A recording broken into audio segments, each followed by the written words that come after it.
Hey guys, what's up? Stock Retail coming back to you. Happy Saturday. It's a bit of a cloudy day where I'm at, but that's okay. You know, sometimes in the middle of the summer, nice to get a little break from the heat. Hopefully, some of you, if you're in spots where it's pretty hot, you're getting a break from the heat in a movie theater. Nice air conditioned. Get yourself a nice cool drink, some popcorn, whatever. Hopefully, it's a great weekend. Some of you are enjoying some movies. Certainly, Fantastic Four is taken off well. Had posted on X yesterday. Its preview day even beat Superman's. So looking to maybe even beat Superman's total first weekend. We will see. Whatever it does, it's starting off great and certainly getting a lot of great reviews. It's time to do the Q2 earnings forecast. Obviously, we locked down the Q2 box office as of the end of June, so we have the actuals on that. And this is just something, if you're newer to following me, I just do this every quarter, right around the time for the earnings release. AMC will probably announce our earnings call any day now. I expect that to probably be the first or second week of August, but don't know. We'll just see what Adam and team have decided when they want to do that. But so since that's coming soon, I just figured, all right, it's time to get this out. And so let's go through the numbers. I'm going to treat today's video a bit more like a live. And by that, I just mean I'm going to flip over to a spreadsheet. I'm going to go through that in a little more detail. So this is for you numbers focused apes. I will pull up by the end of the video and kind of give sort of the TLDR, the bottom line, kind of some summary. So I'll come back into the PowerPoint slides here and do that too. So without further ado, let's just jump over to the spreadsheet. So what I'm going to do, you guys know that Q2, why don't I make this big too so you guys can all see this fine, especially if you're looking on a phone screen. Just kind of make this bigger here for you. All right, so Q2 landed at about 2.67 at the box office. And so what I want to do, if you'll notice, I've got Q2 of 2025, which was, March, April, sorry, I keep doing that, April, May, June. And remember, too, just what a great quarter. Long before that, because I try to help us as a community and do it for myself, but also for you guys, fight the FUD. I knew that Q1 was rough. It was kind of, like I've said, an air bubble quarter post-strike. We kind of started to recover from the strike, like Q3, Q4 last year, the box office was much better. Obviously, Q4, we had like Wicked, Mufasa, Sonic, and some things like that. And then we had this dip in Q1, right? Q1 was pretty rough. But I always knew that come April, we were going to turn around. And sure enough, we did, right? We went gangbusters. This was a great quarter. And so I had been talking about that for a long time. Kind of lost my train of thought. So maybe this is like a live here. I'm not quite sure why I brought that up, but it'll come back to me. But anyway, so we had this better quarter. We had the industry turnaround April, May, June. Great quarter. And what I was looking for in my, if you followed me a while, let me just show you. I've done a couple lives where I've shown this too. I've got everything going back to 2018, right? So here I'm just scrolling through a whole bunch of box office quarters. You can see then as we get into 2019, I started capturing all of AMC's financials. So here's all the blue is all the blue and gray actually are expenses, and then you got revenue up here higher. And so actually this is even as of 2018. So I have looked, quarter after quarter through the years, looking at all of our expenses, all of our revenues at a line item level. And so one of the things I'll do is I'll look back and try to compare, and it helps me forecast. It's just a thing you do in forecasting. So what I'm going to take you through today, you'll notice we had Q3 of 2023, which was the Barbenheimer quarter. That was the quarter. I'll just skip down here to the bottom line. We had $12 million of profits. We had positive earnings. And, history likes to repeat itself. I will tell you back then, you can find plenty of videos and posts on X from me saying that we were going to have profits. And we did in Q2 and Q3 of 2023. We had 2 quarters in a row, positive earnings. Q2 was 8 million, Q3 was 12 million. We had things like Mario and Barbenheimer and some stuff like that. So we proved the thesis back then. The thing is, then the strike hit, right? So we've been fighting a whole lot of things for a long time. Everybody who likes to try to dunk on Adam, it's obviously ridiculous. He's had to fight COVID and a strike and the entire network of shorts trying to win, and they're not going to. So here's the thing you want to remember. Q2 and Q3 of 2023, we had back-to-back positive earnings, right? It was happening. Had we not had the strike, I believe to this day that we were at the point we were going to be profitable, let's say like 8 out of 10 quarters or something like that. And here's what I mean by history repeats. Back then, I had told you well ahead of time that those quarters were going to be profitable. And I remember some accounts like some of you will know, like Gergevin.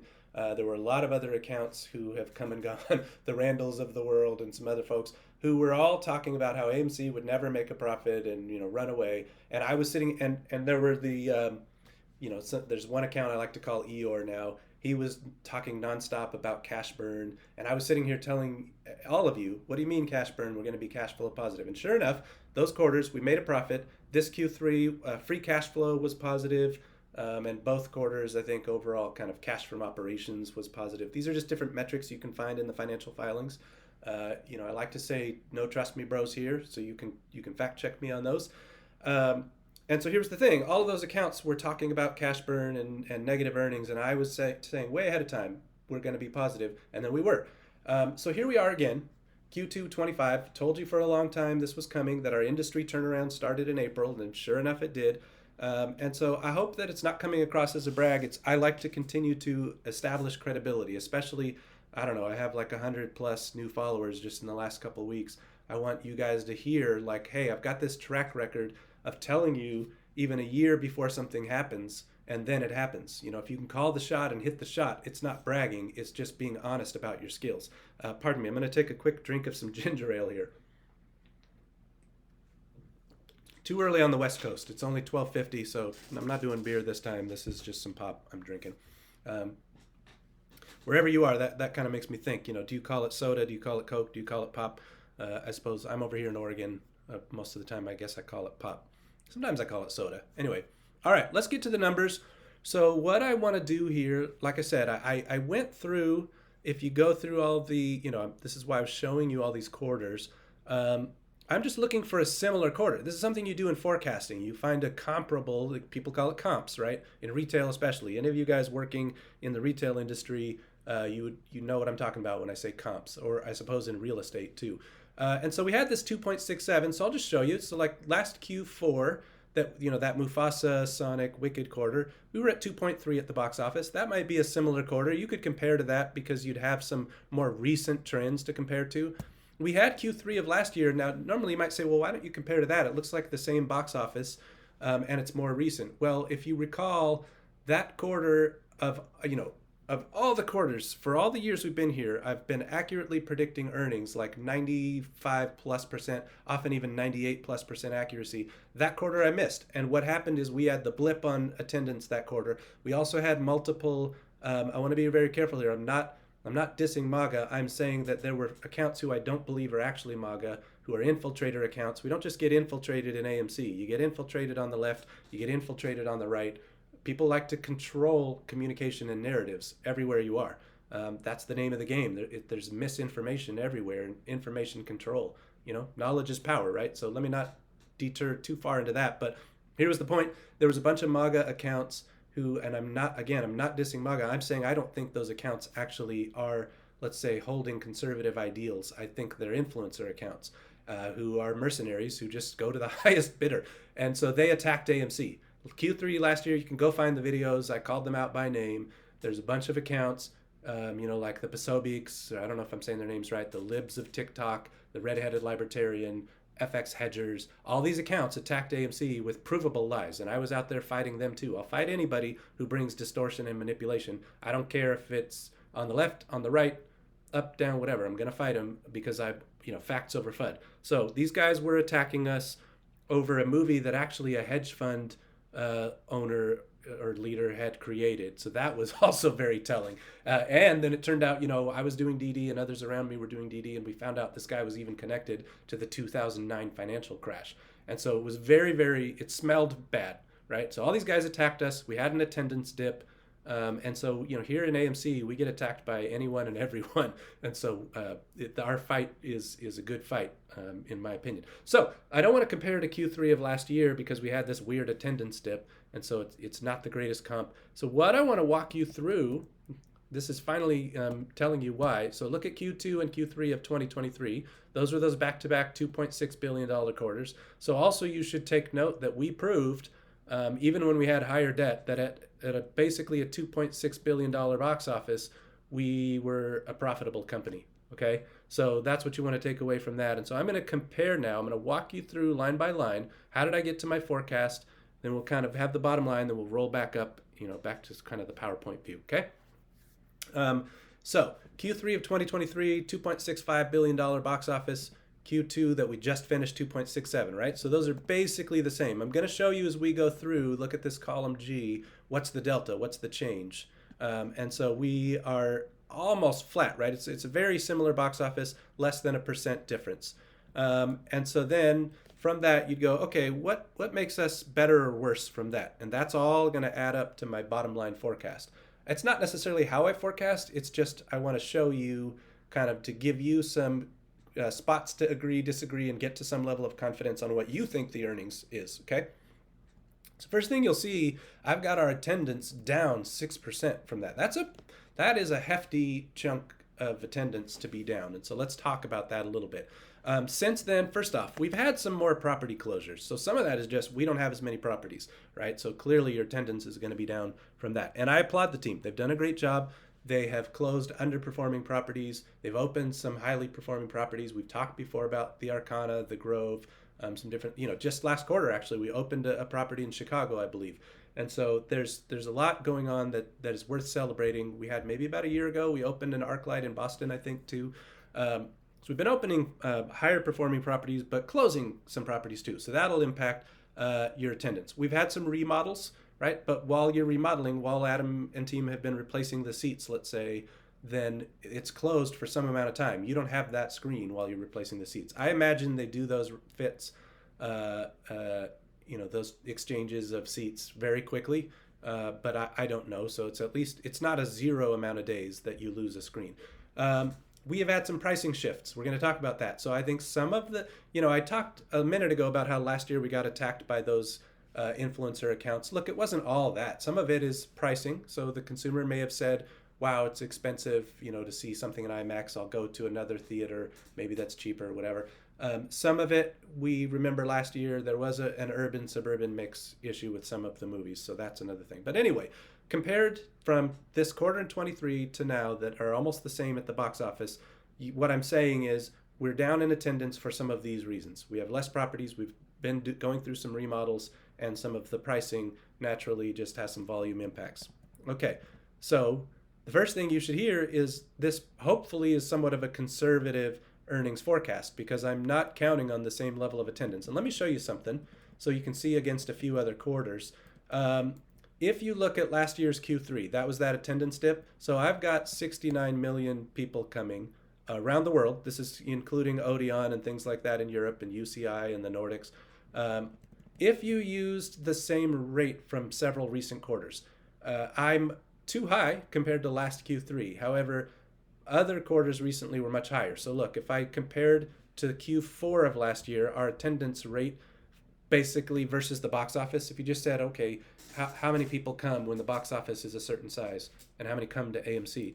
If you use just our most recent Q4, which isn't that long ago, right? That's October through December of just this last year. I'd actually have to have 2 million more people, almost 2.5 million more people. And you can see I'm telling you that would jump our profits to about $50 million. I'd give you a bottom line of about $50 million if I just used the attendance rate that we just had this last Q4. So it's possible, guys, that we're going to have some upside to my forecast is what you can hear from that. If we were more at last year's Q3 rate, then we would be down at $19 million of profits. So here's what you should also hear then. Even if let's say it's more of a worst case in terms of attendance, I'm still going to tell you that I believe we have positive earnings this quarter and frankly our best yet in the post-COVID era. So a lot of good stuff there. If you used our most recent Q1 rate that we just finished, we'd have millions and millions of more people. Now, I don't think you can do that because one of the things that happens is when you have a very low box office, which we did for Q1, I think you end up overstating the rate of attendance because you guys that have A-list are coming whether there's a lot more movies or not. There's just sort of, you have your core AMC Stubs members who are coming, and then when you get this bigger box office, now you start haloing out and maybe getting more attenders, but the rate, you can't keep the same rate. So I don't think we'll hit this 78 million or anything. But what you should really hear is I bet our profits are somewhere between 19 million and $50 million. Okay, so our bottom line is probably going to be somewhere there. And so that's how I landed at this attendance. I basically took a blend. You can see the 3-quarter average from our last 3 quarters. I'd be at this 71 million people. So that'd be about that $50+ million of profit. So there's upside, hopefully, to my forecast in terms of attendance. I just don't feel confident enough to do that. Attendance has seemed to sway back and forth a bit. And remember, Q2 is before we had the 50% off Wednesdays. We didn't have that yet. So I'm not sure I can forecast a much higher attendance rate. Just going to take another quick drink here.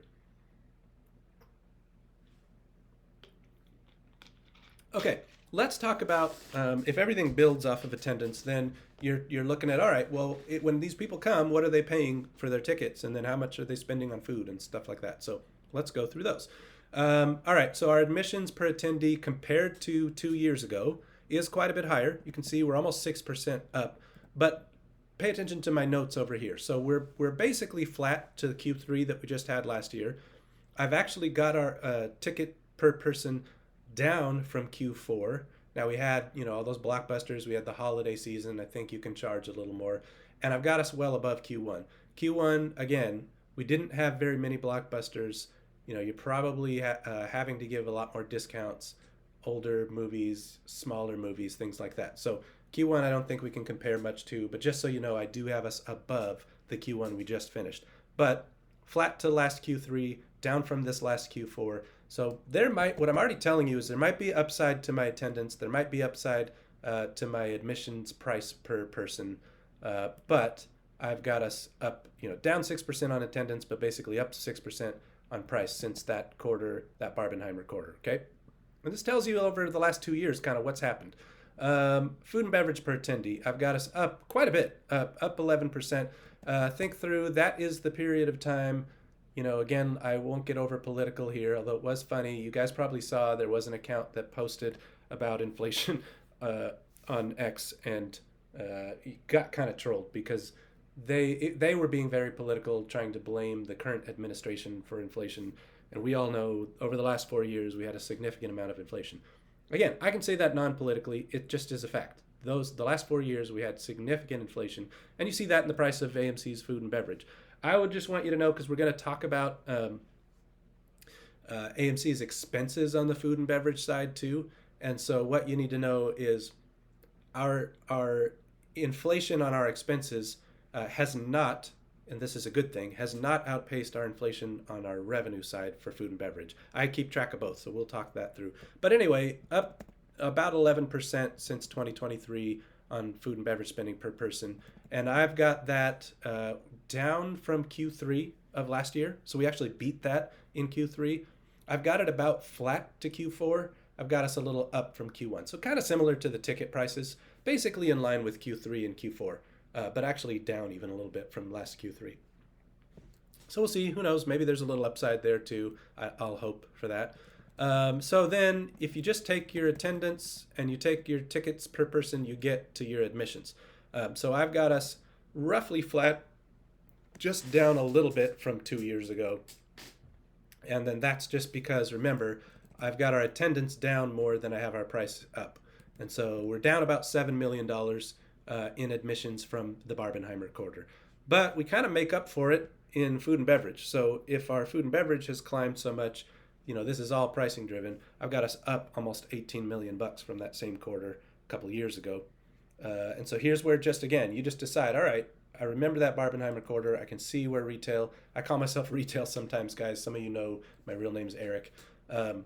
Got used to calling myself retail in kind of 2021 and 2022 when we'd all kind of talk to each other and stuff. And so it just stuck. But anyway, so you'd say, all right, retail, what do I agree, disagree with you on kind of, the shifts over the last 2 years and how you got to this forecast. So I've got us up these $18 million. Then other, now that has grown significantly, right? Now just think back to the earnings calls.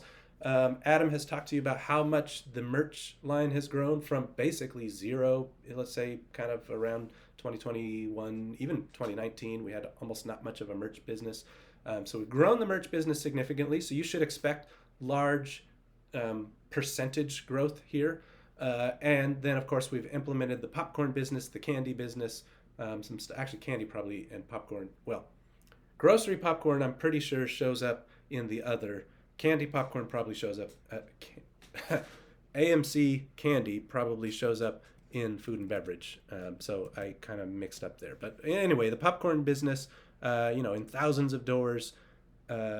So between popcorn and the merch growth, I am very comfortable having a significant growth number here. And what I do even is I take the last few quarters and I kind of look based on the size of the box office, where what might we be.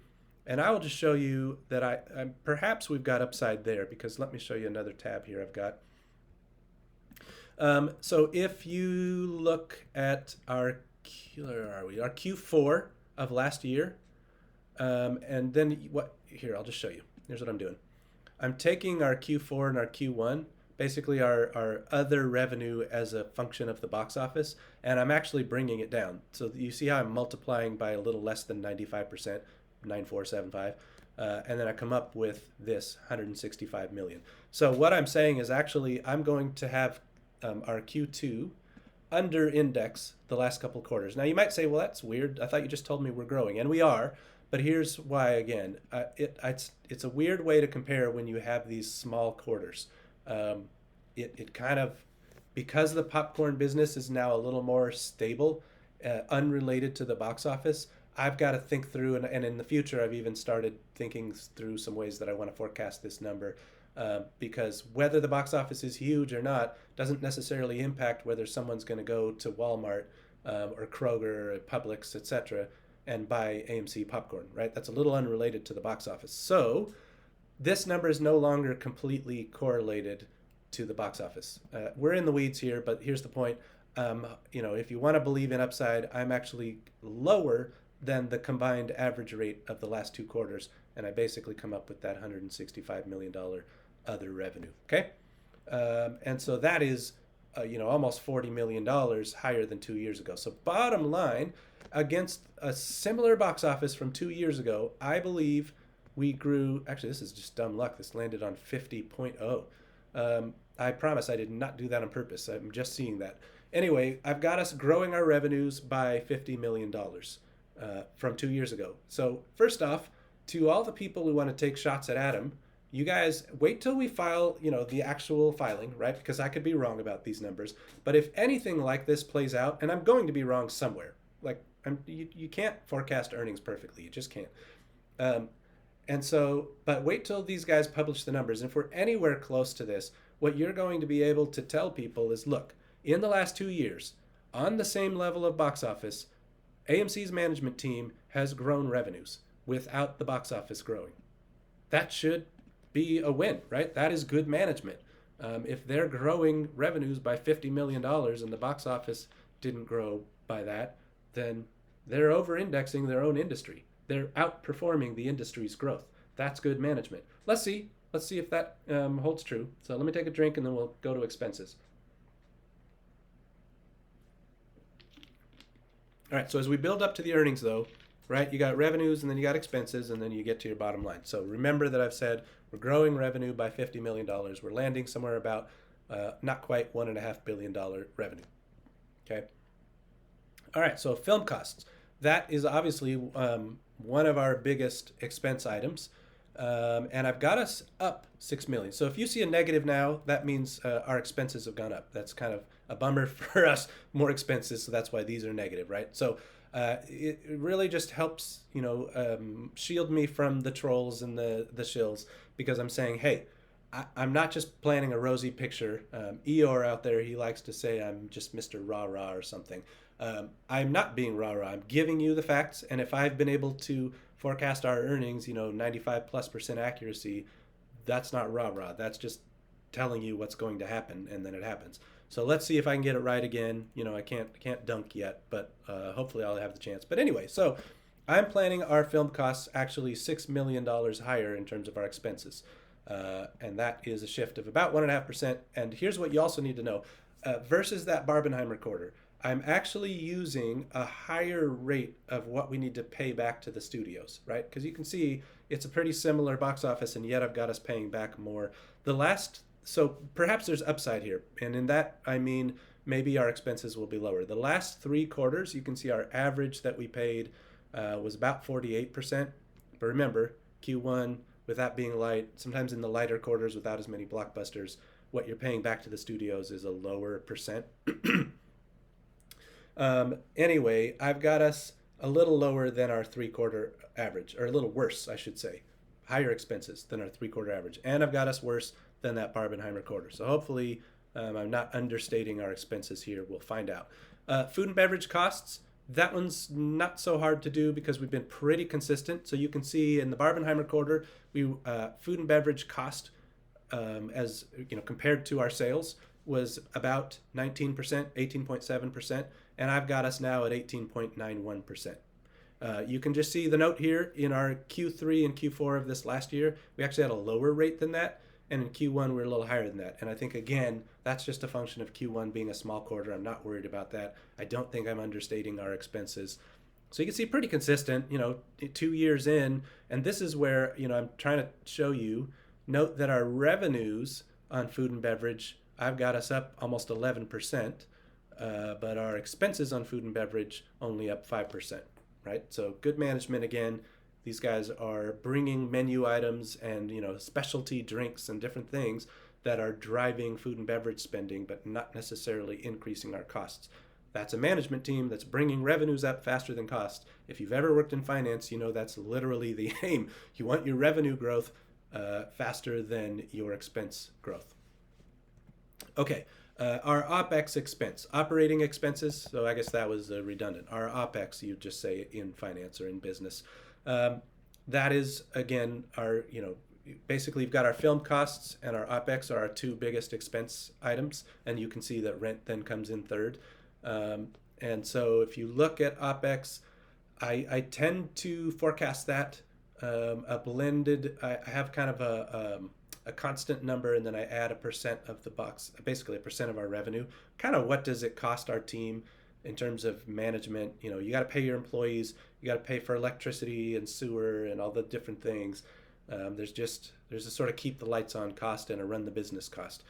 And so what you can see here is I've got us $12 million higher in OPEX than this same quarter to, that Barbenheimer quarter.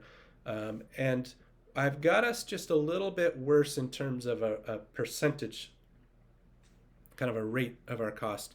And the reason for that is, think through, like we had the M&M movie that's coming out, right? The Stans movie. Well, that's by AMC Distribution, right? Well, you don't just run that business with ghosts. You've got to have some people to work the phones and try to, sell and get deals and do contracts. So you've got legal and all that. So there's an expense to running a business. Well, we didn't have AMC Distribution in the Barbenheimer quarter. So I'm counting on us having employees and different legal expenses and things. Popcorn as well. Somebody is running that popcorn business. Remember, we hired the VP from, I think, Pepsi Frito-Lay. I think she's doing a great job. We've been expanding the line, or expanding the distribution. Hopefully we continue to see growth in let's say, food and beverage and in retail popcorn. Well, there's a cost to that too. So what I'm just telling you is I've got our operating expenses up a little bit, which should tell you that's not an overly rosy forecast either. And I've got $12 million of expenses higher than the Barbenheimer quarter. All right, so our rents, that is kind of part of the thesis from some of my original videos. I've been showing you how our rents are far below pre-COVID. So AMC is a more profitable business now. File that away too. First off, there's a whole fundamentals playlist you can go look at if you want to deep dive into AMC's business. Some of them are pretty old and a little bit out of date, but the concepts hold true, especially in some of what I was sharing about, in particular, about AMC being a bit of a fixed cost business, which is really great when you grow your revenues. And that's where Adam's been talking about operating leverage. As the box office grows, AMC's profitability is going to grow far faster than the box office grows. And that is just provably true. Well, so here's rent. You can see that versus 2 years ago, our rent is actually down $6 million. So that's $6 million we get to the plus side in terms of our profits. I have kept that even to Q1. That's pretty much the number we landed at Q1. I've just kind of kept us flat. So that is our recent rent. And I'm just letting you know that I think there could be risk to my number because of that Chicago property opening. I don't know if we were already paying rent for the full quarter in Q1 on that or any other properties we opened, or whether we may go up just a touch. I also don't know what leases have been getting renegotiated, so I'm not saying you can just lock in this rent number, but it'll be close. It's the number we just had in Q1.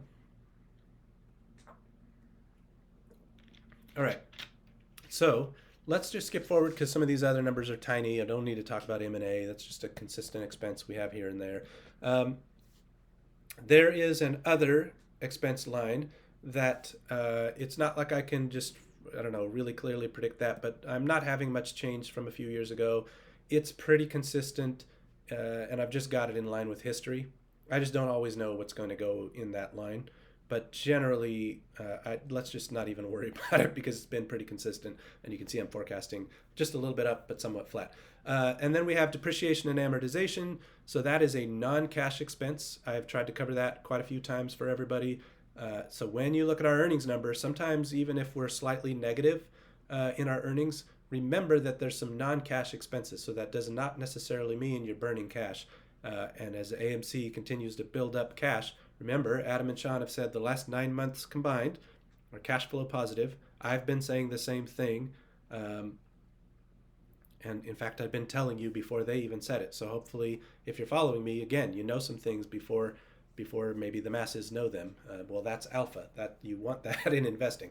Anyway, depreciation and amortization is a non-cash expense. I've got it in line with recent quarters. You can see that we're way below the past. I've been warning you guys, though, that eventually that number will start going up instead of down, I believe.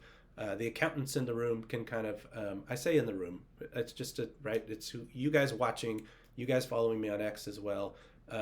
There are some CPAs who follow me. I know that for a fact. Talk to some of you. I believe, remember Adam has said we're increasing our capital expenditures. We call that CapEx. We've invested in new seats. We've invested in new screens. We've got more, Dolby, IMAX, the laser projectors. These are things you probably are going to be depreciating. And depreciation, guys, I know I've hit it a few times, but again, have some new followers. It's like a tax savings. If I can reduce the earnings I report on my tax filing, then I pay less taxes. So depreciation is a way to encourage investing, capital expenditures. A capital expense is something you can depreciate. It's like a longer term asset. When a company invests in like innovation or building, construction, things that last a while, they're allowed to depreciate that. And it's a way that our government stimulates spending on sort of investment. And so you just get into economic theory and you can argue whether you like that or not, but it is how our tax structure works today. So it's just important to know that impacts your earnings number, brings it down, but it doesn't mean the company didn't make that money. It's just a write-off from past investments so you can lower your tax bill. And I've got us improved $13 million versus a couple of years ago. All right. And that's, by the way, why Adam will often share an EBITDA number, earnings before interest, taxes, depreciation, and amortization. They take this number out because it's a non-cash expense. And so then you'll want to listen for what's that EBITDA number as well. And there's arguments on that. I understand that. I've gotten hit by plenty of shills and trolls who like to say Warren Buffett doesn't like EBITDA and stuff like that. But that's for another video, another day. I'm already running long here. So let's talk about other expense. This one is I would just put your eyes to this. So I've got us better than 2 years ago, but here's what you want to know. This is a very hard number for me to forecast. There's all kinds of things that can fall in here. And historically, we've been far better than this, but just so you know, Q4 this last year was far worse. Let me show you some examples. Let's go to that. Let's look at this other expense or income. We'll just go through the last few quarters. Okay, so Q1, let's see. Q1, we made almost $60 million. That's positive. If you see a negative in an expense line, that's income. So we made almost $60 million just last quarter. I'm only counting on $9 million this quarter, right? So there would be a ton of upside. But flip that around, Q4, we had an expense of almost $18 million. And then look at these. So income of $23 million, income of $108 million. Now that one stands out, right? This is why I give myself these comments. we had a gain on extinguishment of debt, and we had a lawsuit settlement that quarter. So I would honestly ignore that number. But look at these. We made $43 million of income, made $64 million of income, plus 13, plus 31.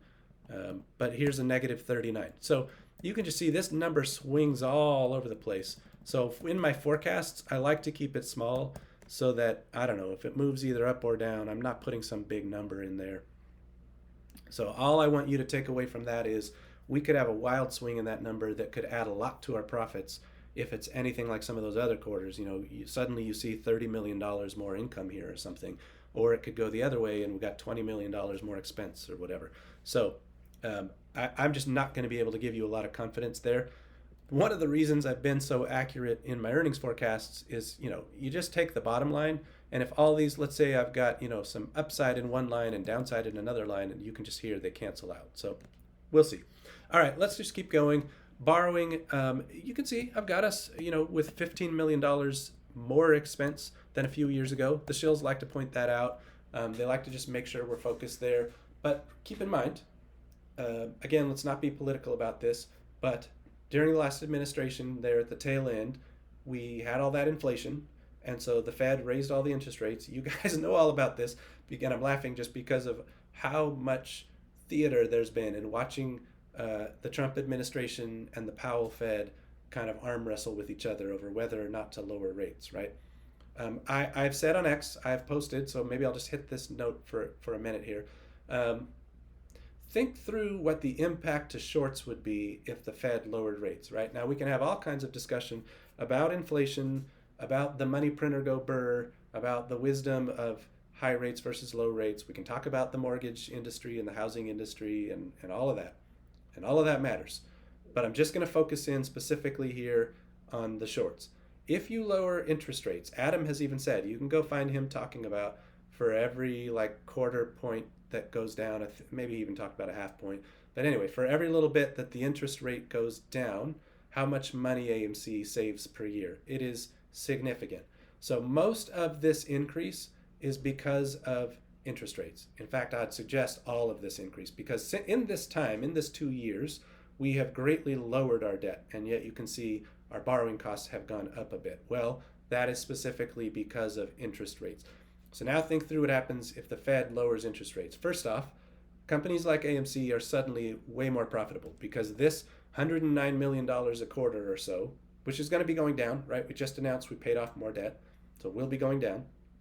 But let's just call it this $109 million. What if suddenly, $10 million comes out of here? What if suddenly $20 million comes out of here because they've lowered interest rates? And now AMC is making $40 to $80 million more a year, right? So that hits the shorts significantly because now a company like AMC is far more profitable. And then you get a lot of other issues like Bitcoin would fly, to be honest, if the rates were lower because money printer does go burr and a lot of things. So I don't want to tangent too far off. That'd be a whole other video. But my point is, don't let people FUD you. This is not your management. This is, we have paid down debt significantly, but rates have gone up by a lot more, and that's what's going on. And we will just see. I have a feeling, first off, we know we've paid down more debt. Let's see what Adam and team announce. I hope I've stayed conservative with this. I think there's a chance you could see a better number here in the quarter because of some of the timing of when they've paid down some of the debt as well. And then certainly Q3 and forward, I'm going to be able to kind of shift a little bit based on, the 143 we just paid off and all of that. All right, I'll kind of skip everything else. By the way, Sue, actually I won't skip everything. Take a look. So non-cash, this is, you guys maybe have heard of the company NCMI. AMC has an ownership stake in NCMI. They basically are also part of the advertising at movie theaters. I think probably like the Nuvi, Maria Menounos, and all that type stuff, and some of the commercials that run during that. Pardon me, I'm going to take a quick drink. All right, so by the way, sorry, a little weird, I guess, that I keep sharing, hey, I'm taking a drink. It's just I'm not on camera, so you guys, if I was you, I'd be going, how come it just got quiet? Did his mic cut out? So I'll just share that. But anyway, we pay them basically $9 million a quarter, but it's a non-cash expense, and it just has to do with how you write through and how it flows through expenses, and then eventually our ownership of shares and some different things like that. And I know they used to pay dividends. They went through a bankruptcy, NCMI did, and that was actually fairly contentious. I feel like AMC kind of got the short end of the stick on that, but that's multiple years ago. I'm not going to go back to that. But another non-cash expense you just need to know about, because this is lowering our earnings, but it's not cash going out the door, and you just want to know that. You could start adding back some of these non-cash expenses in your mind, and again, just watch that EBITDA. All right, so then we've got investment expense. I've told you guys, I mentioned we got some ownership in NCMI. Obviously, we've got the ownership in Highcroft. I would love to have Bitcoin on the balance sheet someday. I'd love to even find out that perhaps Adam's been doing that a little bit quietly. You don't have to announce. You probably, if you're GameStop ape and you're listening to me, you already know. You don't have to announce much of anything really if it's less than 10% of your overall holdings, the value of your company. So there's nothing saying that Ryan Cohen hasn't necessarily bought more Bitcoin. I'd imagine he'd probably share that. But same with Adam. Nothing saying he hasn't bought Bitcoin and we just don't know about it. And so watch this investment expense line, because here's why I bring up like Highcroft, let's say. I have shared with you all, but again, if you're newer here, you might not know. If you take the stock price at the beginning of a quarter, the first day of a quarter, or really let's say midnight on the last day of the prior quarter, and then you take the stock price at the very end of the current quarter, so just go back and look at Q2 beginning to end, let's say the stock goes up by $1, and let's say you own 2.5 million shares. You get to show $2.5 million of income. It shows up as income. The gain or loss on your holdings shows up in this investment expense, or you see how if you have a negative, that's going to show up as income. So what I'm telling you is, in the Barbenheimer quarter a couple of years ago, we showed $3 million of income. We showed a gain. I'm counting on I'm counting on $5 million of gain in this number this quarter. I have no idea. I did, of course, factor in what I thought we were getting from Highcroft, but it's a little harder with, let's just say there's some numbers hidden in there that I can't always math out. So we could be up, we could be down from this number, but now you know about that. And then last but not least, I have counted on $4 million of taxes. So just so you know, I do count taxes. And then that brings us to the bottom line. Actually, let's ignore this earnings per share, because I don't think I've updated this to kind of be the most recent shares. So just ignore that. But anyway, I've got our earnings at $38 million. So now let's pull back up. And just before I do, I guess, note that you can see that Barbenheimer quarter, we made $12 million. So bottom line, I'm saying on a very similar box office in the last 2 years, these guys have made us, more than triple as profitable from the same box office. We've gone from a 12 to a 38. If I'm right, and that's a big if, then, and you can even notice on the taxes, I said wild guess. So there's plenty I'm going to be wrong about here. I always tell you guys, if you have a forecast, it's wrong. I come from the world of forecasting, and you got to come with a lot of humility on a forecast. What I've done is walk you through, why is this my forecast? How did I get here? And then, hopefully you just can decide where you agree, disagree. But I believe we're going to have our highest quarter ever in the ape era. And so now let me go back to kind of the presentation mode, and we're kind of almost done here. All right, so the bottom line, by the way, that would beat 6 out of the 8 2018 and 2019 quarters. Go back and look. I told you I've got all of them. This $38 million that I have forecasted would actually be, the third best of those 8 pre-COVID quarters. So that should be telling you too, like, there are, shills, trolls, manipulators, distorters who like to really say, oh, it's going to take forever before the box office is back to pre-COVID numbers. And I'm telling you right now, on a non-pre-COVID, on a post-COVID box office, that we're going to beat 6 out of the 8 pre-COVID quarters. And I just didn't go back and look at 2017. Who knows? Maybe we beat some more. I'm just telling you, from 2018 to 2019, this would be your third best quarter. So kudos to the team. Of course, that's only if I'm right. I'm just telling you then, I gave you the $38 million as my bottom line forecast. I'll give you a range and say maybe we're somewhere between $20 to $65 million. But even there, I can absolutely be wrong. I've already told you, caution, because that Q3 quarter last year when we had the attendance blip, I was saying we were going to have records, and that for me was a gut punch quarter. That was the one that I got wrong, and that's just too bad. But it happens, and you learn and grow. So I'm giving you a range. I'm saying if I was to, really place my own, I don't know, my name on a forecast, I've given you the $38 million number. But say we're down at 20 or up to 65. Positive earnings, though. That's the bottom line for me. Let's just see if I end up being right. And I'm giving you that our total revenue, you saw there if you were watching the spreadsheet, is at 1.45. And our all-time record, by the way, is 1.506. That was in 2019. For a while, I had been telling you I thought we'd break the record this quarter. There were a couple movies that started to not go our way. Like, well, I won't name them because I don't want to kind of FUD you on some movies that I actually liked. But there were a few movies that just weren't as big as I had hoped.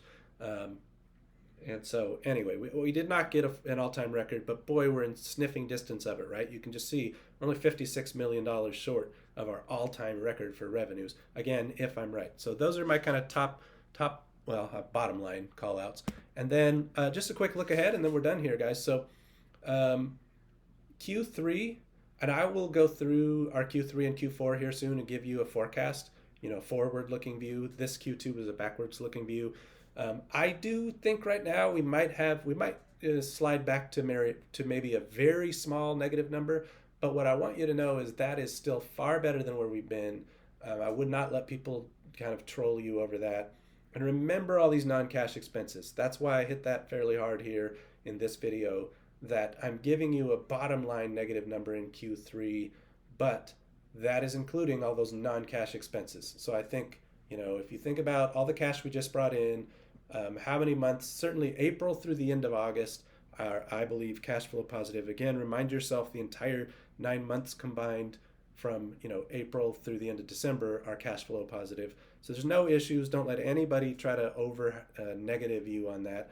But I'm just being upfront with you that there are a few movies that perhaps were not going to be as big as maybe we had hoped. There are some movies that had moved out. And then September's looking light. But here's what I want to tell you too, that I'm actually hopeful I'm going to be wrong. There are quite a few movies that have been filling in.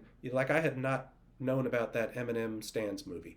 There's quite a few movies I'm noticing in September. Because look, in the US, kids go back to school. September every year seems to be fairly light. I think the industry is trying to figure out how to shore up September. And so that makes the quarter smaller, even though we've started with an awesome, awesome July, and I want to celebrate that, and I will continue celebrating that. I do think September is just, it's coming and it's going to be a little light. But what I'm proud of the industry for, AMC brought in the Stans movie. The industry is showing a lot of, I think there's an anniversary showing of Toy Story. We're going to have some anniversary showings of, Teenage Mutant Ninja Turtles, that's right in my wheelhouse. I was probably, I don't know if I was middle school or high school. I think I was middle school for that. So I got a lot of memories on that. Even showed it to my kids a few years ago.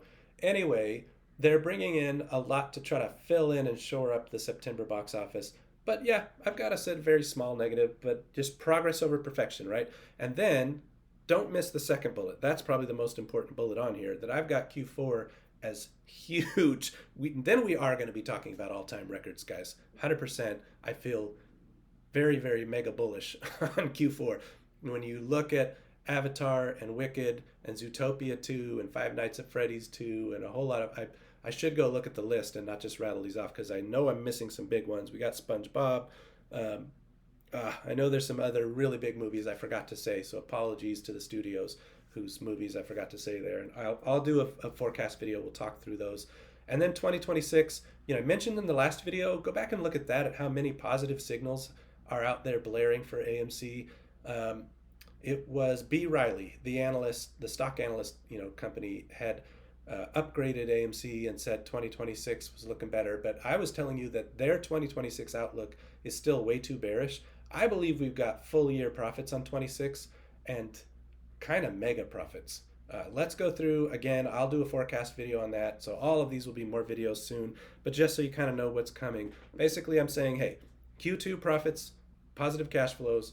Q3 gonna be tighter to get to profits, but I have a pretty small negative. It's not a big one.